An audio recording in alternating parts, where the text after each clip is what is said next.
Vanessa Mitchell, 35, stared at the email from her sister Diana, reading it twice to make sure she understood.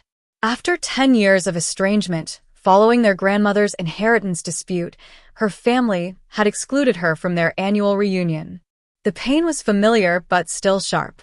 They had no idea that after struggling alone, her art career had finally flourished. Now she owned Mitchell Mansion, the ancestral home they could never afford. Before I continue this story, let me know where you're watching from and hit that like and subscribe button if family drama gets your attention. The last happy family reunion Vanessa remembered was 10 years ago, when she was 25.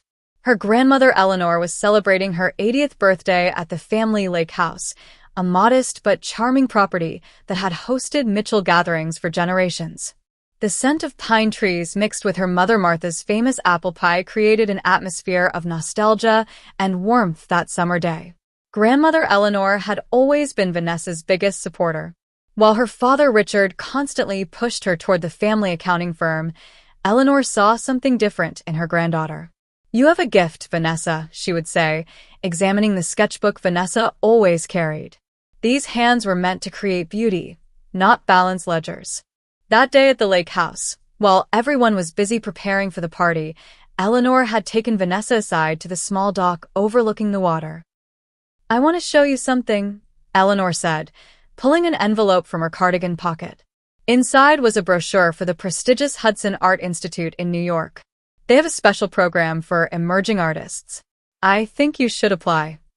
Vanessa's heart raced as she flipped through the glossy pages. "Grandma, this is my dream school, but Dad would never allow it."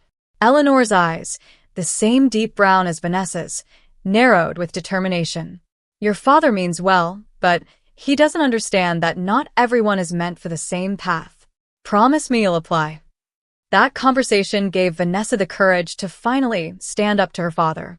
1 week after the birthday celebration, she laid the application on the dining room table during Sunday dinner. "What is this nonsense?" Richard Mitchell's voice boomed across the table. His thick fingers crumpled the edges of the application. "We have discussed this, Vanessa. You will complete your business degree and join the firm like your brother and sister." Diana, 2 years older than Vanessa, shot her a smug look. She had followed their father's plan perfectly, graduating with honors and already working her way up in the family business. Christopher, their younger brother by 3 years, stared at his plate, avoiding the confrontation as usual. "Richard, perhaps we should listen to what Vanessa wants," Martha said softly, but her suggestion wilted under her husband's glare. "I am applying to art school, Dad," Vanessa stated firmly. "This is my passion and Grandma Eleanor believes in me." Her father's face reddened. "So, that's what this is about. Your grandmother has been filling your head with nonsense again. Art doesn't pay bills, Vanessa. This family has worked too hard building our reputation to have a daughter who wastes her life on finger paintings." The argument escalated until Richard delivered his ultimatum. "If you choose this path, you choose it alone. Don't expect a dime from me." That night, Vanessa called her grandmother in tears. Eleanor's response was immediate. "Apply to the school, my darling. Don't worry about the money. I'll take care of everything." True to her word, when Vanessa received her acceptance letter, Eleanor provided the tuition for her first semester. "This is your future," she told Vanessa. "Follow your heart, and the rest will fall into place." But 3 months later, just as Vanessa was settling into her new life in New York, Eleanor suffered a sudden stroke. Vanessa rushed home for the funeral, grief-stricken and lost without her greatest supporter. The reading of the will brought the final fracture in the family. Eleanor had left Vanessa a substantial inheritance, specifically to fund her education and launch her art career. The rest of the estate was divided among the family, but Richard, Diana, and even Christopher looked at Vanessa as if she had stolen from them. "You manipulated a dying old woman," Diana accused during the tense gathering at the attorney's office. She wasn't thinking clearly after her stroke. The changes to the will were made months before her illness, the attorney, Harold Jenkins, clarified. Mrs. Mitchell was of sound mind and very specific about her wishes. Richard's face had turned to stone. "You turn my mother against her own family. I don't know who you are anymore." Vanessa tried to explain that she had never asked for the money, that it had been Eleanor's decision, but no one would listen. When she returned to her childhood home to gather her belongings, her mother couldn't meet her eyes. "Your father needs time," Martha whispered, folding Vanessa's sweaters with trembling hands. "Just give him time." But time only seemed to harden the rift. Vanessa returned to New York alone, heartbroken but determined to honor her grandmother's faith in her. Those first years were brutally difficult. Vanessa found a tiny apartment in Brooklyn that she shared with 2 other students. She worked as a barista in the mornings, a gallery assistant on weekends, and took commissions for portrait sketches whenever she could. Some nights, she was so exhausted she fell asleep with her clothes on, her hands still stained with charcoal or paint. The turning point came during her second year, when renowned artist Catherine Morrison visited the institute. Catherine paused longest in front of Vanessa's work, a series of fragmented family scenes that seemed to break and reassemble across the canvas. "You understand pain," Catherine said, her eyes never leaving the paintings. "And more importantly, you understand how to transform it." Under Catherine's mentorship, Vanessa began to find her voice as an artist. Her work, deeply personal yet universally resonant, gradually attracted attention in small galleries around the city. By the time she graduated, Vanessa had secured representation with a respected gallery in Chelsea. Over the next 7 years, Vanessa built her career painting by painting, exhibition by exhibition. She created works that explored themes of family, belonging, rejection, and redemption.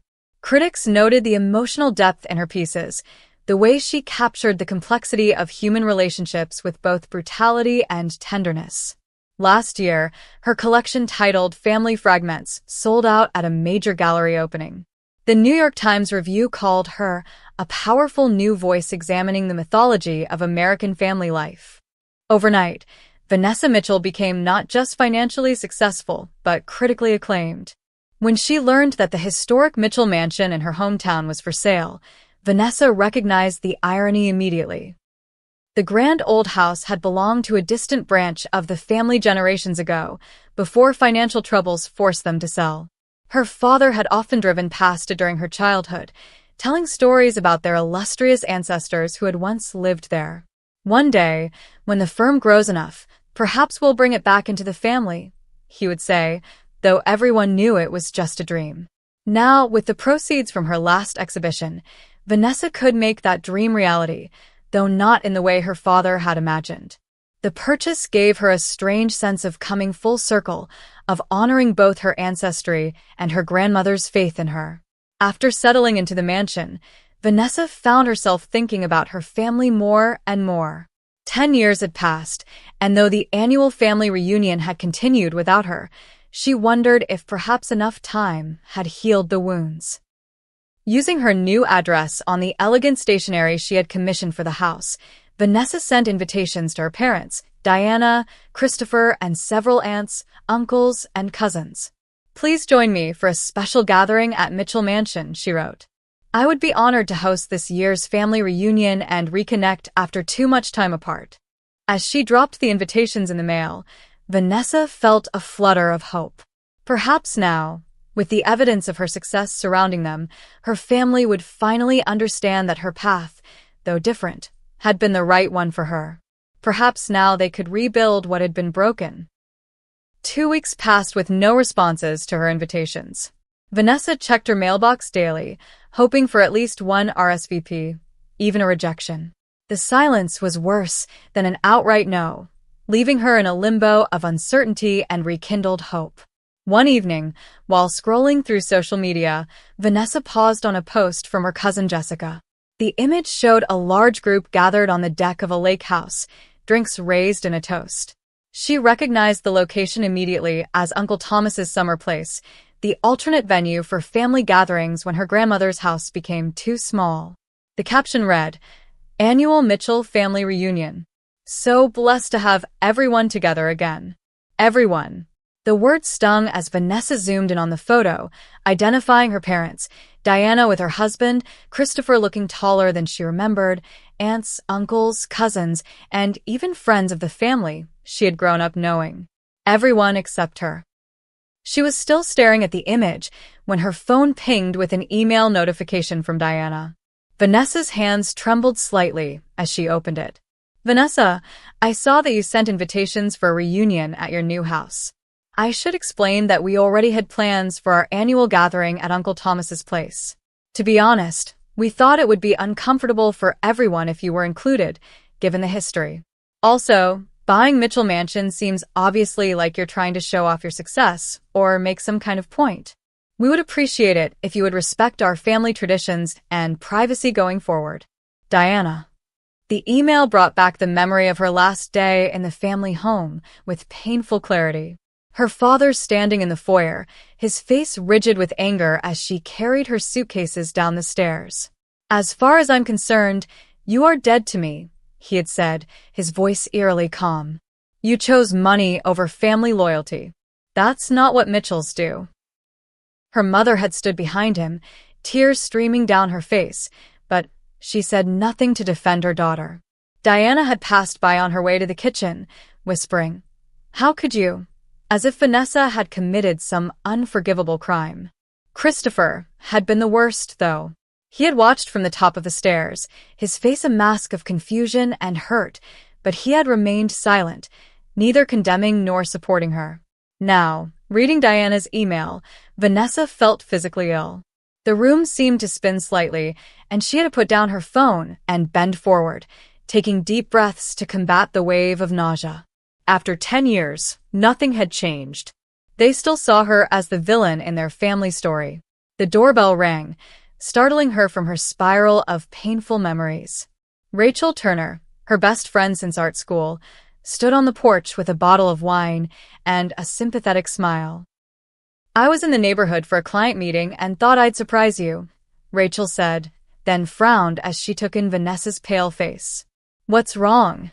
You look like you've seen a ghost. The tears Vanessa had been holding back broke free as she showed Rachel the email and the social media post. Rachel guided her to the living room sofa, opened the wine, and poured generous glasses for both of them. They're still punishing you, Rachel said after reading Diana's message. And they're doing it because they can't handle that you succeeded without them. Maybe buying this house was a mistake, Vanessa admitted, looking around at the high ceilings and original moldings she had fallen in love with. Was I trying to prove something?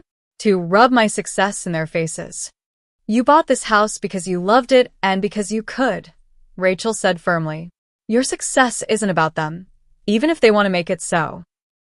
Vanessa led Rachel through the mansion, showing her the rooms she had carefully prepared for family members who never intended to come. The guest room with the blue wallpaper that would have been perfect for her parents. The smaller room with excellent natural light where Diana's teenage daughter could have stayed. The den she had imagined Christopher enjoying, with its wall of bookshelves and comfortable leather chairs. All this space, and it's just me, Vanessa said softly, standing in the grand dining room where she had envisioned a family dinner that would never happen. Rachel studied her friend for a long moment, then smiled slowly. What if, instead of waiting for them to accept your invitation, you used this beautiful space for something else? You've been talking about hosting an exhibition outside the gallery system.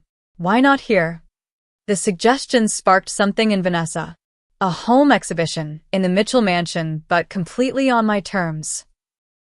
Exactly. Rachel nodded enthusiastically.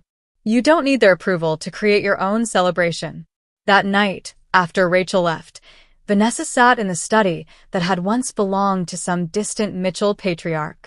She reread Diana's email, noting the dismissive tone, the assumption that she was showing off, the complete lack of interest in reconnecting. For a moment, she considered writing a response filled with all the hurt and anger of the past decade, but something stopped her. There was more to this story than she knew. The bitterness in Diana's words, the collective decision to exclude her, the continued resentment over the inheritance, all suggested that the narrative her family believed was significantly different from reality. If she wanted to truly understand what had happened and possibly find some resolution, she needed more information. The realization didn't erase the pain of being excluded once again, but it gave Vanessa a sense of purpose. If her family wouldn't come to her willingly, perhaps she needed to change her approach. Not by giving up, but by finding a way to confront the past directly, with evidence rather than just emotion. The attic of Mitchell Mansion was filled with the original owner's antique furniture and trunks, which Vanessa had been gradually sorting through since moving in. Now, with renewed purpose, she climbed the narrow stairs to retrieve the box of her grandmother's keepsakes she had stored there. Eleanor's possessions had been divided according to her will, but many personal items had been deemed of no value by the family and were set to be donated. Vanessa had rescued these treasures, unable to bear the thought of her grandmother's memories being dispersed among strangers. Among the items was a small wooden box with Eleanor's monogram inlaid in mother of pearl. Vanessa had tried to open it when she first received it, but the tiny lock had held fast, and she hadn't wanted to damage the beautiful craftsmanship. Now, she examined it more closely, noticing a small key taped to the bottom that she had somehow missed before. With trembling fingers, Vanessa inserted the key and turned it. The lock clicked open, revealing a collection of letters, legal documents, and a small leather journal. She carried everything downstairs to the study and began to read. The journal entries dated back several years, documenting Eleanor's thoughts about the family business and her concerns about Richard's management style. Vanessa was shocked to read her grandmother's assessment of her father's financial decisions. Richard continues to expand too quickly, one entry read. I've advised caution, but he dismisses my concerns as old-fashioned thinking. The Mitchell firm has survived for 3 generations by being conservative with investments, but Richard seems determined to make his mark with risky ventures. Another entry, dated just before Vanessa had announced her intention to attend art school, was even more revealing. Richard came to me today about changing my will. He wants everything to go to the business, claiming it's what William would have wanted. But my late husband knew the value of diversification better than anyone. I won't allow our entire legacy to be gambled on Richard's ambitious expansion plans. The most painful discovery was a letter Eleanor had written specifically addressing the changes to her will, apparently meant to be read after her death. To my dear family, I have made the decision to set aside a portion of my estate specifically for Vanessa's education and career in the arts. This is not a reflection of greater affection for her, but recognition of her unique path. Richard, Diana, and Christopher have the security of the family business, while Vanessa has chosen a more uncertain road that nonetheless honors the creative spirit that has always been part of the Mitchell legacy. My father was an architectural designer before the Depression forced him into more practical work, a dream deferred that I do not wish to see repeated in my granddaughter. Please respect that this decision was made with love for all of you and with clear mind and spirit. The letter had never been shared with the family. Instead, Vanessa realized they had been allowed to believe she had somehow manipulated her grandmother, poisoning their perception of her for a decade. Among the documents was correspondence between Eleanor and attorney Harold Jenkins discussing Richard's financial requests and her concerns about the stability of the family firm even then. One note from Harold warned, if current trajectories continue, the business may face significant challenges within 5 to 7 years. Vanessa sat back in the leather chair, stunned by these revelations. Her grandmother had foreseen both her need for independent support and her father's potential business troubles years ago. The inheritance hadn't been favoritism, but a calculated decision to ensure at least one branch of the family would remain financially stable if Richard's risky business strategies failed. The next morning, Vanessa called Harold Jenkins, who was surprised but pleased to hear from her. Vanessa Mitchell, it's been quite some time. How can I assist you? I found some documents of my grandmother's, Vanessa explained. They suggest she was concerned about my father's business decisions, and that's partly why she structured her will as she did. Harold was silent for a moment. I'm limited in what I can discuss due to attorney-client privilege, even after your grandmother's passing.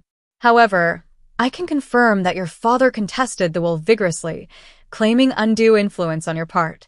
The court found no evidence to support his claims, which is why the inheritance was distributed according to your grandmother's wishes.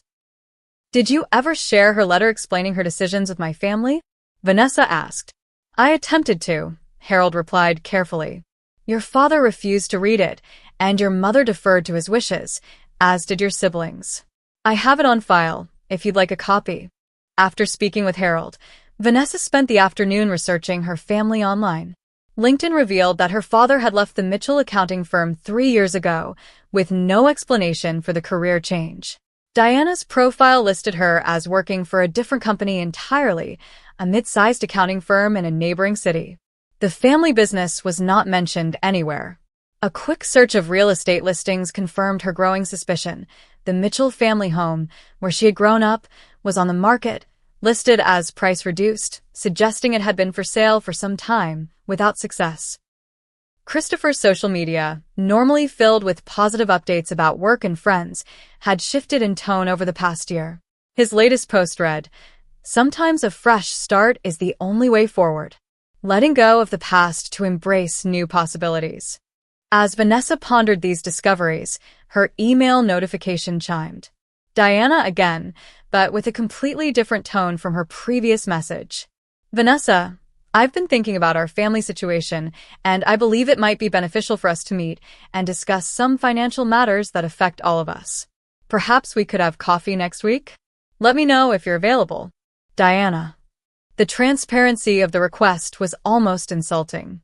After a decade of silence and exclusion, now that the family appeared to be in financial trouble, Diana suddenly wanted to discuss financial matters.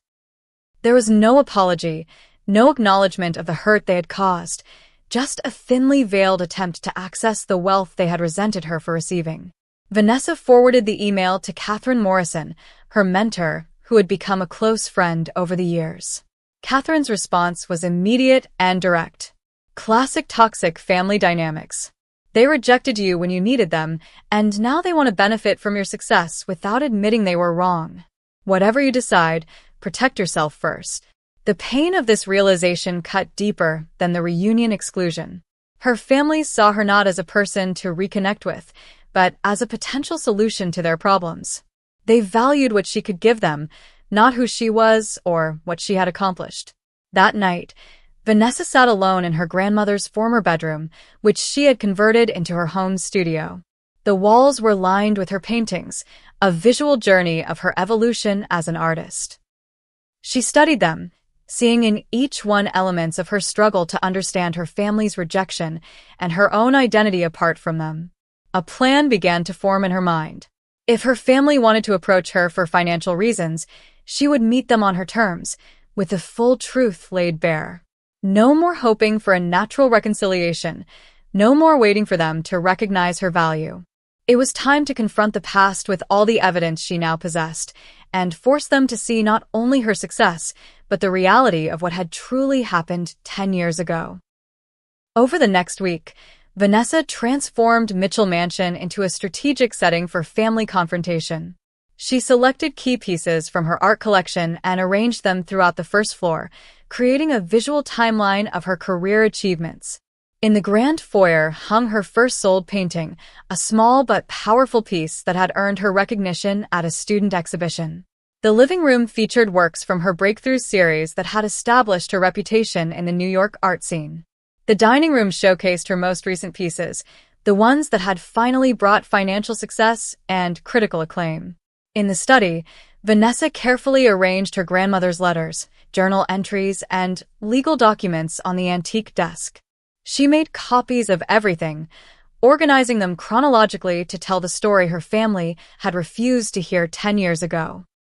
Instead of responding directly to Diana's email, Vanessa sent formal invitations to her parents, Diana and Christopher. The elegant cards read, "Your presence is requested at Mitchell Mansion to discuss an important family matter regarding grandmother Eleanor's estate. Dinner will be served." She included her phone number but not her email, forcing them to call if they wanted to decline. To her unsurprised satisfaction, all 4 family members RSVP'd within 24 hours, agreeing to attend. "They're coming for the money," Rachel observed when Vanessa told her about the plan. "Are you sure you're ready to face them all at once?" "I've been preparing for this moment for 10 years, Vanessa replied. "I just didn't know it." The day before the gathering, Catherine Morrison arrived to provide moral support and help Vanessa rehearse what she wanted to say.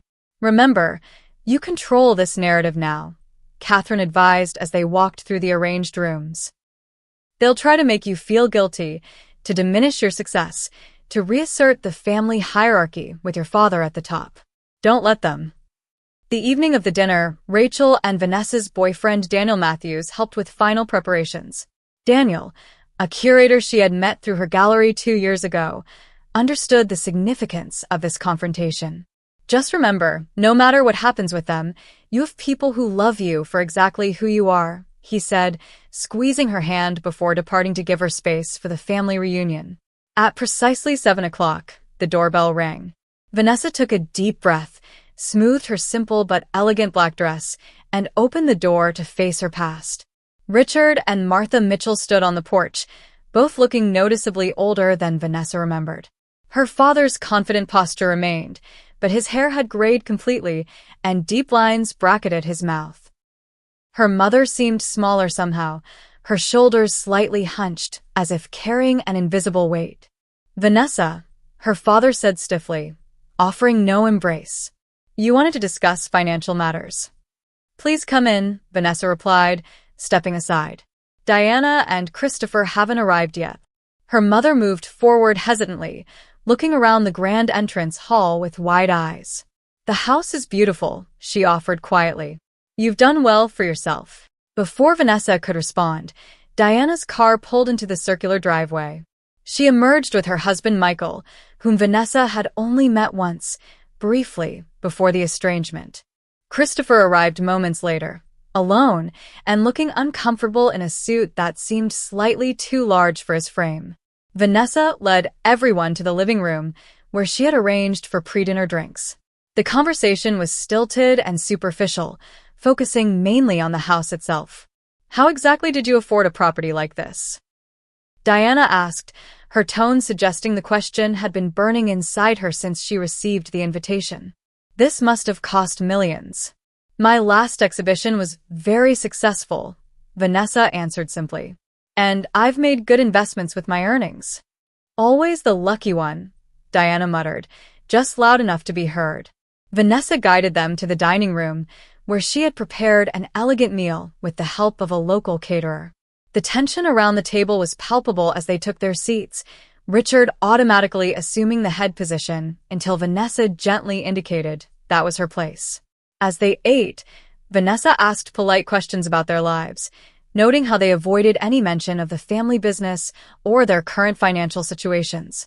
Her father spoke vaguely about consulting work, while Diana described her new position as a lateral move for better work-life balance. Christopher admitted he had recently moved to a smaller apartment to save for the future. When the dessert plates were cleared, Vanessa stood and addressed her family directly for the first time. "I imagine you're wondering why I invited you here tonight," she began. "Diana's email suggested you wanted to discuss financial matters, but before we get to that, I think we need to address what happened 10 years ago." "That's ancient history," her father interrupted. "There's no need to rehash old grievances." "Actually there is," Vanessa said firmly. "Because I recently discovered that what you believe happened isn't what actually occurred." She led them to the study, where her grandmother's documents were displayed.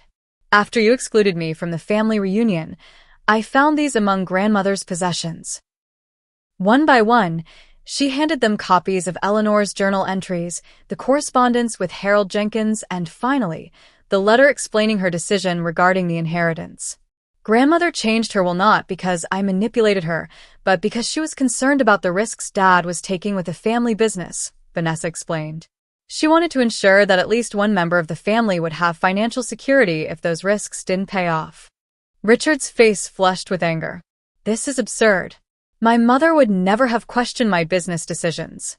She knew nothing about modern accounting practices."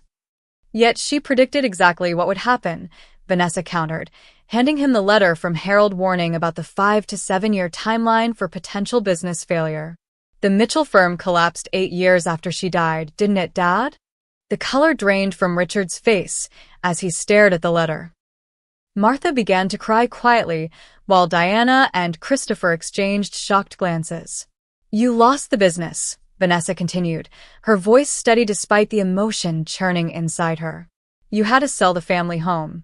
You're all working for other companies now. Everything grandmother feared would happen did happen. You have no right, Richard began, but his voice lacked its usual authority. I have every right, Vanessa cut in. You accused me of manipulating her. You told me I was dead to you. You excluded me from the family for 10 years because of a narrative that wasn't even true. Diana stood up, her hands shaking slightly. Is this real? She asked, holding up Eleanor's letter. Did Grandma really write this? Harold Jenkins still has the original on file, Vanessa confirmed. He tried to share it with you after the will reading, but Dad refused to look at it. Christopher, who had been silent until now, finally spoke. I suspected something like this, he said quietly. The timing of the business troubles starting right after Grandma died, the way Dad became so controlling about family information. But I was afraid to say anything. Martha wiped her tears and looked directly at Vanessa for the first time. We should have questioned more, she admitted. We should have listened to you. Richard made one last attempt to regain control of the narrative. Whatever your grandmother's reasons, the fact remains that you abandoned the family business when we needed all hands on deck. If you had stayed, things might have turned out differently. No, Dad, Vanessa said gently but firmly. I wasn't responsible for saving a business I never wanted to join. Grandmother knew that forcing me into accounting would have been wrong for everyone. She gave me the chance to follow my own path, which is exactly what I did. Diana approached Vanessa, tears in her eyes. I believed Dad when he said you had manipulated Grandma. I was so angry at you for getting what seemed like special treatment. I never considered there might be another explanation. We all failed you, Christopher added, his voice thick with emotion. We chose to believe what was easier for us, not what might have been true. Richard remained rigid in his chair, but Martha moved to stand beside Vanessa. The business started failing about 3 years after Eleanor died, she explained softly. Richard made some investments that didn't work out, then borrowed heavily to try to recover the losses. By the time we admitted there was a problem, it was too late to save the firm. We had to sell the house last year, Christopher continued. Dad and Mom are renting now. Diana and Michael downsized too. We're all starting over, in a way. Vanessa absorbed this information, seeing her family clearly for perhaps the first time. They weren't villains in her story, just flawed people who had made mistakes and were now suffering the consequences. But their treatment of her had still caused real damage that couldn't be erased with a single evening of revelations. I want to be clear about something, she said, looking at each family member in turn. I didn't invite you here to gloat about my success or your failures. I invited you because for 10 years, I've carried the pain of being cast out of this family based on a lie. If we're going to have any relationship moving forward, it needs to be built on truth and respect, not the dynamics that broke us apart before. Richard finally stood, his composure cracking. What do you want from us, Vanessa? An apology? Fine. I'm sorry we didn't read your grandmother's letter. I'm sorry I was wrong about the business. Is that what you needed to hear? What I need, Vanessa replied calmly, is for you to see me, truly see me, for the first time in my adult life. Not as a disobedient daughter or a threat to your authority, but as a woman who made her own way and honored her grandmother's faith in her. The silence that followed was profound, broken only when Diana stepped forward and embraced Vanessa for the first time in a decade. I see you, she whispered, and I'm so sorry for everything. With the initial confrontation behind them, Vanessa guided her family into a new phase of the evening. The heavy atmosphere gradually lifted as she invited them to tour the mansion and view her artwork properly. This collection represents my journey over the past decade, she explained, leading them through the gallery she had created. Each piece tells part of my story. Diana paused in front of a particularly striking canvas that depicted a woman standing alone on a beach, waves crashing around her feet, her face turned toward a distant horizon. This one is incredible, she said softly. I can feel her determination. That was from my 3rd solo exhibition, Vanessa explained. It sold to a private collector for $20,000, which felt like a fortune at the time. And now, Christopher asked, genuinely curious. My newest pieces start at 6 figures, Vanessa replied without a hint of boasting. The art market can be fickle, but right now, my work is in high demand. She noticed her father lingering in front of a painting she had created during her darkest period, shortly after the estrangement. It showed a family dinner table with one empty chair, the absent person represented only by elongated shadows stretching across the scene. You were always talented, Richard admitted reluctantly. I just never believed you could make a living from it. Few people do succeed in fine arts, Vanessa acknowledged. I was fortunate to find the right mentors and opportunities. But I also worked incredibly hard, often holding 3 jobs while building my portfolio. As they continued the tour, Martha grew more animated, asking questions about Vanessa's techniques and inspirations. I never really looked at your early drawings, she confessed. I was so focused on keeping peace in the family that I missed seeing your gift developing. When they reached Vanessa's studio, with its spectacular views of the property's gardens, Christopher whistled in appreciation. This is the life Grandma Eleanor envisioned for you, isn't it? She would have loved seeing you here. I think of her every day, Vanessa agreed. Especially in this house, which feels connected to our family history in ways I'm still discovering. They returned to the living room, where the conversation inevitably turned to their current financial situations. Diana was the first to broach the subject directly. We didn't just come here to reconcile, though I'm deeply grateful that's happening, she admitted. The truth is, we're all struggling financially since the business failed. Dad and Mom have very little retirement saved, and Michael and I are still paying off debts from trying to help save the firm. Vanessa appreciated her sister's honesty. I suspected as much when you suddenly wanted to discuss financial matters after 10 years of silence. Richard shifted uncomfortably. We're not here for a handout, he insisted, though his expression suggested otherwise. Good, because that's not what I'm offering, Vanessa replied calmly. What I am proposing is a business opportunity that might benefit all of us. She outlined her plan, which she had developed after discovering their financial troubles. I've been considering opening a gallery space here in town, focusing on emerging artists from the region. The mansion has a carriage house that would be perfect for conversion. What I need is someone with business experience to manage the operation while I handle the artistic direction and connections to the New York art world. Diana leaned forward, interest sparking in her eyes. You're offering us jobs? I'm offering a partnership, Vanessa clarified. Dad, your accounting background would be valuable for the financial aspects. Diana, your organizational skills could handle the operational side. Christopher, your people skills would make you an excellent gallery host and sales associate. And what would we need to invest? Richard asked, clearly calculating in his head. Your time and expertise, Vanessa answered. I'll provide the capital for renovation and startup costs. But I need to be clear about something, Dad. If we work together, we're equals. There's no hierarchy where you make unilateral decisions. We operate by consensus, or not at all. Richard's jaw tightened, but after a moment he nodded. That seems reasonable, given the circumstances. There's one more condition, Vanessa added. I need a public acknowledgement from all of you that the story about me manipulating grandmother was false. The people in this town have believed that narrative for 10 years, and it needs to be corrected before we can work together publicly. Martha reached for her husband's hand. We can do that, Richard. We owe Vanessa that much, at least. As they discussed the details of the potential partnership, the doorbell rang. Vanessa excused herself to answer it, returning with Daniel, who had arrived as planned. I'd like you all to meet someone important to me, she said. This is Daniel Matthews, my partner in both life and often in art. He's a curator at the Westfield Gallery in New York. Daniel's warm smile and genuine interest in her family helped ease the remaining tension. He asked thoughtful questions about their lives and shared stories about how he and Vanessa had met, carefully avoiding any mentions of her success that might make them uncomfortable.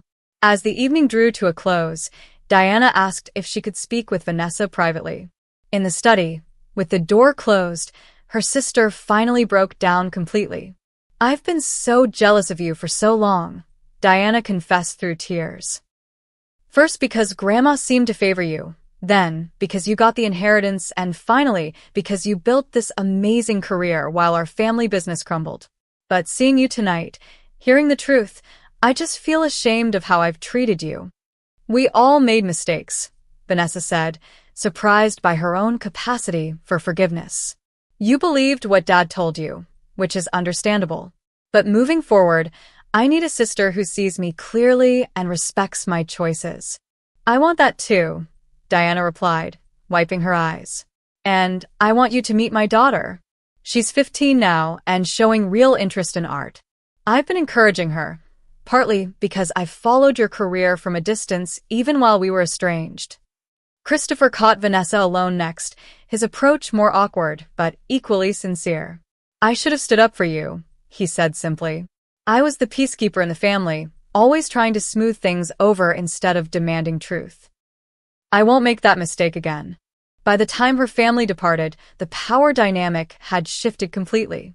Vanessa stood on the front steps of Mitchell Mansion, watching their cars disappear down the driveway, no longer the rejected daughter, but a successful woman offering her family a path forward on her terms. Daniel joined her, wrapping an arm around her shoulders. How do you feel? Vindicated, Vanessa replied thoughtfully, but also strangely peaceful. For years, I imagined this confrontation would be all rage and accusations. Instead, it felt like finally putting down a heavy burden I've been carrying for a decade. They saw you tonight, Daniel observed. Really saw you, maybe for the first time? Vanessa nodded, turning back toward the house that symbolized both her success and her heritage. Yes, they did. And surprisingly, I think I finally saw them too. 1 week after the family confrontation, Vanessa met Diana for coffee at a small cafe downtown. Without the pressure of the entire family present, her sister seemed more relaxed, though still carrying an air of apology in her every gesture. I want to explain what happened after you left, Diana began, stirring her latte absently. Not to excuse our behavior, but to help you understand. Over the next hour, Diana revealed the family's downward spiral following Eleanor's death. Richard had indeed made increasingly risky investments, convinced that aggressive expansion was the only way to grow the business in a changing market. When those investments failed, he had borrowed against the family home to cover the losses. Dad became obsessed with salvaging his reputation, Diana explained. The more desperate things got, the more controlling he became. None of us were allowed to discuss the business troubles outside the family. He was convinced he could turn things around if we just worked harder, stayed loyal.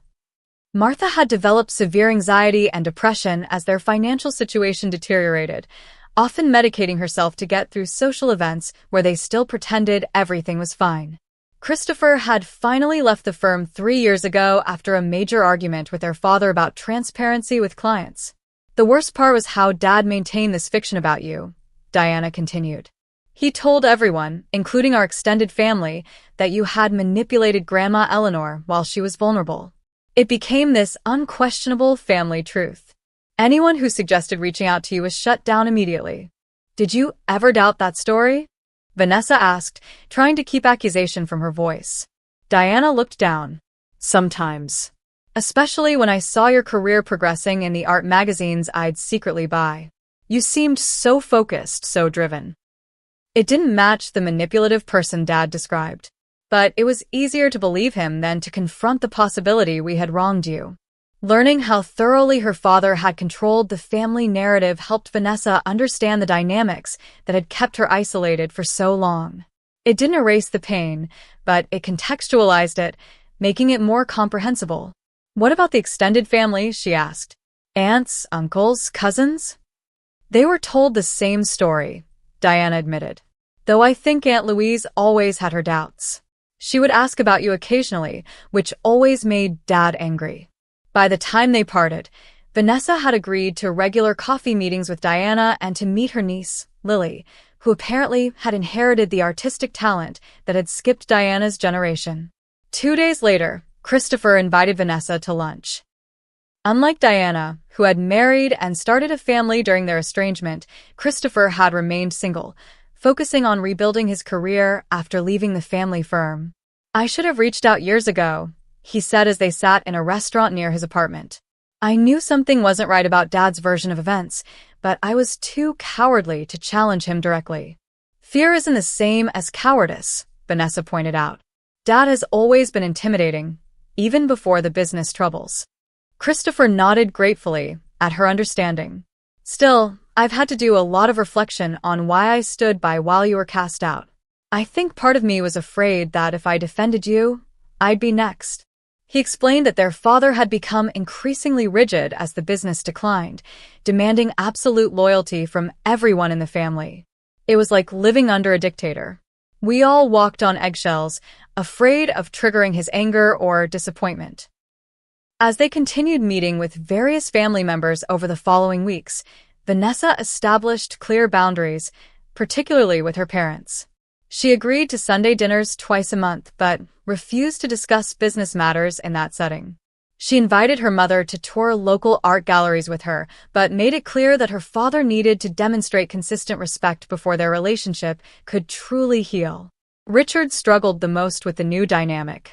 Decades of being the unquestioned head of the family had ingrained patterns that were difficult to break. During one tense dinner, he reverted to his authoritative tone when discussing the gallery project. The space needs to be configured efficiently, he declared. I've drawn up plans that maximize the display area while minimizing operational costs. I appreciate your input, Vanessa replied calmly, but as I mentioned, these decisions will be made collaboratively. Daniel and I have extensive experience with gallery layouts that encourage visitor engagement and art sales. Richard's face reddened, but to his credit, he took a deep breath and nodded. Of course. I'd be interested to see your ideas as well. These small moments of adjustment accumulated gradually, reshaping their interactions into something more balanced and healthy. Vanessa found herself reflecting often on how the 10-year absence had changed not just her family, but herself as well. One evening, while Daniel was away at an exhibition opening in Boston, Vanessa walked through the mansion alone, considering how differently her life might have unfolded without the estrangement. Would she have pushed herself so hard to succeed if she hadn't been determined to prove her father wrong? Would her art have developed the emotional depth that critics now praised if she hadn't experienced such profound rejection? The pain had shaped her. There was no denying that. It had forced her to discover her own strength, to build connections outside her family, to define success on her own terms. While she would never be grateful for the hurt, she could acknowledge that it had contributed to the woman she had become. She called Catherine that night to share these reflections. Am I forgiving them too easily? She asked her mentor. Sometimes I worry I'm falling back into old patterns, seeking their approval. There's a difference between forgiveness and foolishness, Catherine replied. You're maintaining your boundaries while allowing for the possibility of healing. That's wisdom, not weakness. Just remember that reconciliation is a process, not an event. Trust needs to be rebuilt slowly. Daniel returned the following day, bringing with him a fresh perspective as someone who had grown up in a relatively healthy family environment. What strikes me about your family, he observed as they prepared dinner together, is how isolation magnified their problems.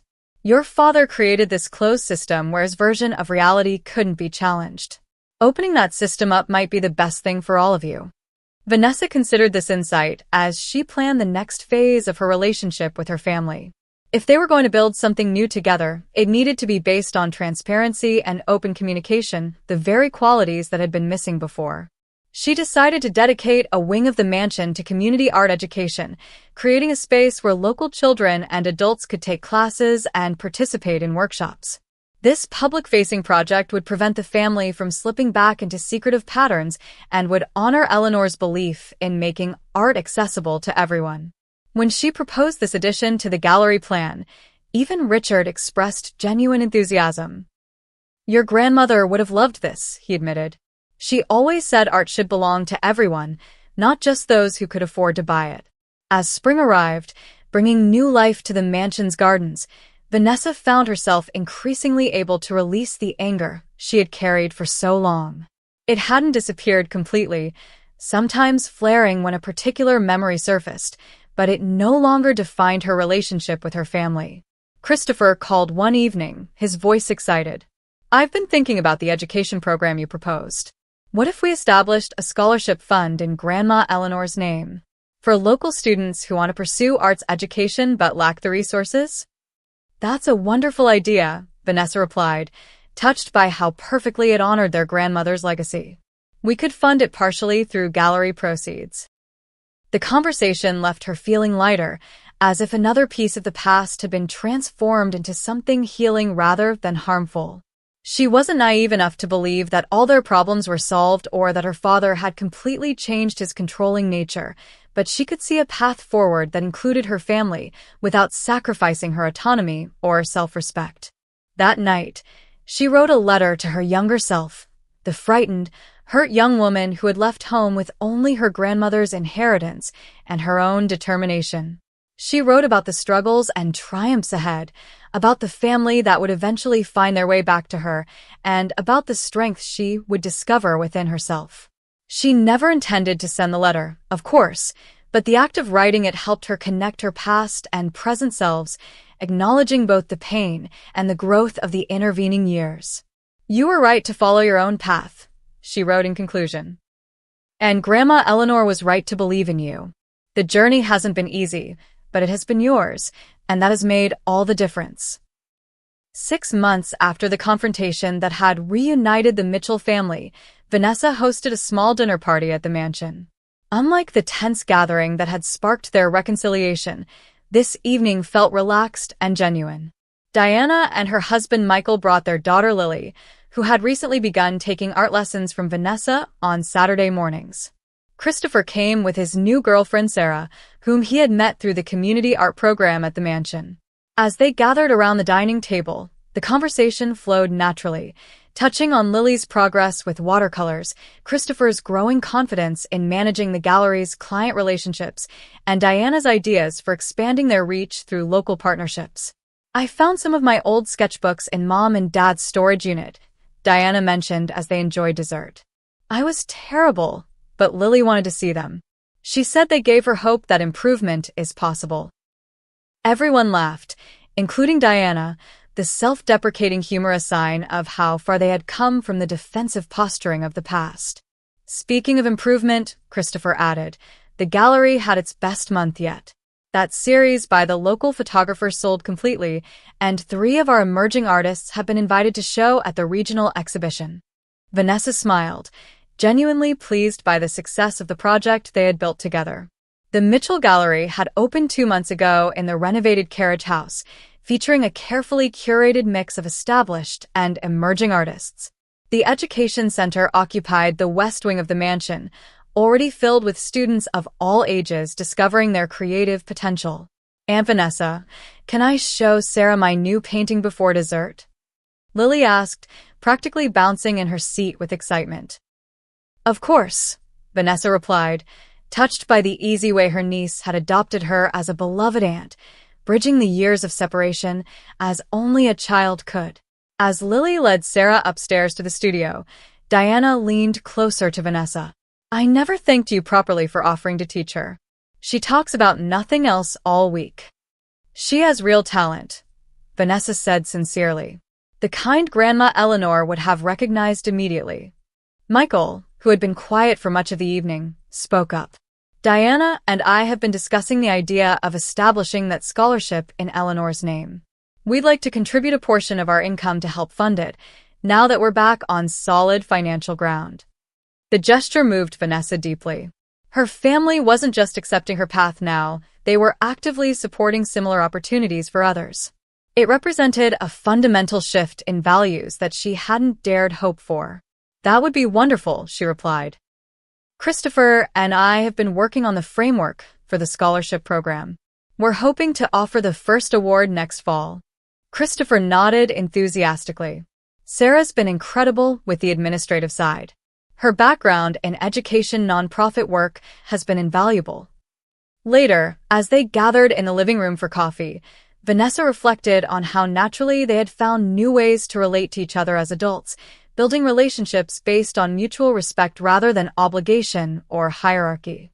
Her parents had chosen not to attend this particular dinner, which was its own kind of progress, a recognition that the siblings needed space to develop their connections independently. Richard and Martha were slowly finding their places in this new family configuration. Richard had surprised everyone by excelling in the business side of the gallery, his financial acumen proving valuable once separated from his controlling tendencies. Martha had discovered a passion for the educational programs, often assisting with the children's classes and finding her voice in the process. The road hadn't been perfectly smooth. There had been difficult conversations, moments of backsliding into old patterns, painful memories that needed to be acknowledged rather than buried. But with each honest exchange, each boundary respected, each shared success, the wounds of the past continued to heal. After her guests departed, Vanessa stood in the mansion's front hall, looking up at the portrait of Eleanor she had commissioned and hung in place of honor. The artist had captured her grandmother's wisdom and gentle determination perfectly, qualities Vanessa had come to recognize in herself as well. "You were right all along," she whispered to the portrait. "About the business, about my art, about what I needed to become who I am." In her grandmother's foresight, Vanessa had found not just financial security, but also the strength to forge her own path. Eleanor had given her the means to succeed, but Vanessa had done the difficult work herself, building a career and a life she could be proud of. Now, in a twist she could never have predicted, she was using that success to help heal her family and create opportunities for others. The Mitchell mansion had become not a symbol of revenge or superiority, as her family had initially feared, but a place of creation, education, and reconciliation. As she prepared for bed, Vanessa thought about how different her life was now compared to a year ago when she had discovered her exclusion from the family reunion. The pain of that rejection had led to a confrontation that ultimately broke through decades of dysfunction, allowing something healthier to grow in its place. Family, she had learned, could be rebuilt, reformed, and redefined. It required honesty, boundaries, and the courage to face difficult truths, but the reward was relationships based on choice rather than obligation, on mutual respect rather than control. In the morning, she would meet with Richard to discuss the gallery's financial projections, then join Martha and Diana for lunch to plan Lily's birthday celebration. Christopher would stop by in the afternoon to review applications for the gallery's next exhibition. Her chosen family would be there too, Rachel coming to share ideas for a collaborative project, Catherine calling to check on her latest work, Daniel returning from his business trip with stories and suggestions. The life she had built was rich with meaningful connections, purposeful work, and the freedom to define success on her own terms. It wasn't perfect, but it was authentically hers, shaped by both struggle and triumph. What do you think about Vanessa's journey? Have you ever had to establish boundaries with family members to protect your own path? Share your thoughts in the comments below. If this story resonated with you, please like, subscribe, and share with someone who might need to hear that standing up for yourself can lead to healing. Thank you for joining me on this emotional journey, and remember that sometimes the most difficult challenges lead to our greatest growth.